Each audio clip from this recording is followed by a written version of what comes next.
Shalom, selamat pagi, salam sejahtera bagi kita semua. Bapak Ibu yang diberkati oleh Tuhan, kita bersyukur bahwa oleh karena kasih dan kemurahan Tuhanlah kita boleh kembali berjumpa dalam renungan harian di hari Rabu tanggal 26 Maret tahun 2025. Mari bersama-sama kita berdoa. Kami bersyukur kepadamu ya Tuhan untuk setiap pemeliharaan-Mu bagi kami semua. Saat ini kami akan membaca dan merenungkan akan firman-Mu. Ya Tuhan, tolong dan sertai kami, biarlah Roh Kudus-Mu yang akan menuntun dan memampukan kami untuk dapat mengerti dan memahami akan setiap firman-Mu yang akan kami renungkan saat ini.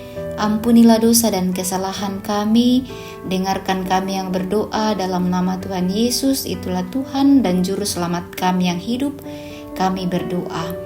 Amin. Bacaan kita saat ini dari kitab Bilangan pasal 13, ayatnya yang ke-17 sampai ayatnya yang ke-27. Firman Tuhan, Musa menyuruh mereka mengintai tanah Kanaan.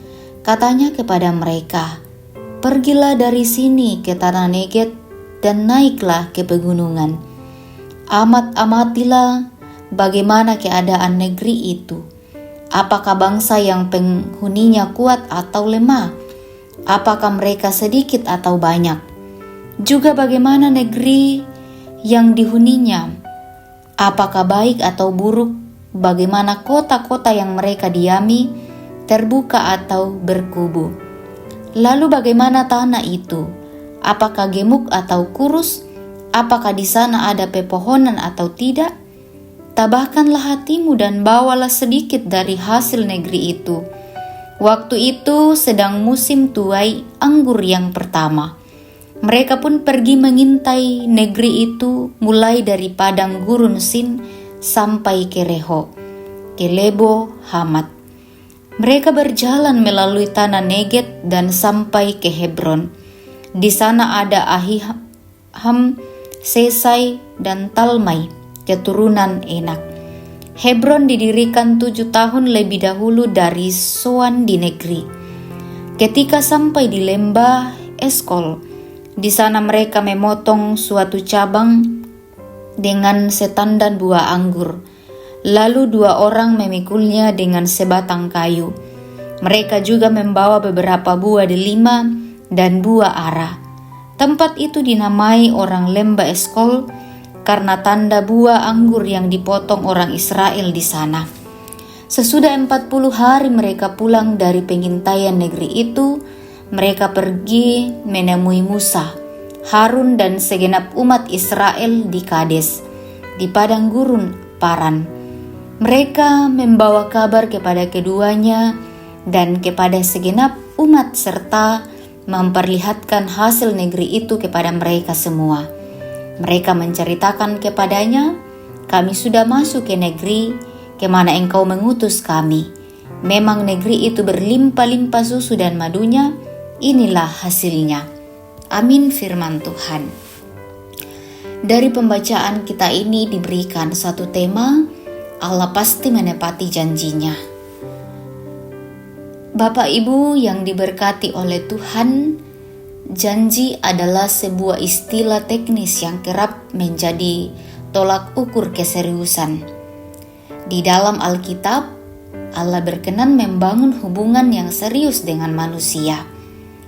Hubungan ini menjadi kudus dalam sebuah ikatan perjanjian. Keseriusan ikatan perjanjian antara Allah dan manusia tergambar dalam ungkapan Ibrani carat berit. Secara harafiah, kata ini berarti bahwa memotong perjanjian yang disimbolkan oleh kedua pihak yang berjanji dengan pemotongan hewan. Dengan kata lain, ikatan perjanjian antara Allah dan manusia terkait dengan kehidupan dan kematian. Salah satu janji Allah kepada Israel adalah membawa mereka membawa mereka ke sebuah negeri yang berlimpah susu dan madunya. Ungkapan susu dan madu menjadi sebuah ungkapan simbolik atas kehidupan yang dijaminkan Tuhan kepada umatnya. Karena itu Bapak Ibu yang diberkati Tuhan, jika kita memperhatikan sejarah bangsa Israel, mulai dari Abraham yang mendapatkan janji ini pertama kali, hingga kepada seluruh perjalanan bangsa Israel di padang gurun, maka akan tampak bahwa menghidupi janji Allah bukanlah perkara mudah. Mereka kemudian berkali-kali meragukan dan mempertanyakan janji dan penyertaan dari Allah. Akan tetapi, dalam sebuah pengintaian mereka menyaksikan sendiri bahwa negeri yang mereka tuju sesuai dengan negeri yang dijanjikan oleh Allah. Negeri tersebut berlimpah-limpah susu dan madunya. Bapak Ibu yang terkasih dalam Tuhan, kita harus percaya bahwa Allah pasti menepati janjinya. Terkadang keraguan kita pada janji Allah umumnya terletak pada kesiapan berproses dalam cara kerja Allah. Sementara kita berpengharapan pada janjinya. Allah sudah menunjukkan kesetiaannya dengan terus menopang kita berjalan menuju pemenuhan janjinya. Jalan tidak mudah bisa saja dipilihnya untuk memastikan kepada kita bahwa pemenuhan janji Allah tidak pernah terletak pada kemampuan kita, melainkan semata pada kesetiaan Allah kepada janjinya. Karena itu, mari Bapak Ibu Saudara-saudara dalam kehidupan kita terus percaya kepada Tuhan bahwa janji Tuhan itu indah pada waktunya. Amin. Mari bersama-sama kita berdoa. Kami kembali bersyukur kepadamu ya Bapa, Sang Pemilik kehidupan kami.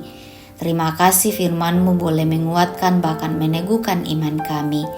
Biarlah Roh Kudus-Mu yang akan terus memampukan kami untuk melakukan firman-Mu ini dalam perjalanan kehidupan yang Tuhan masih anugerahkan.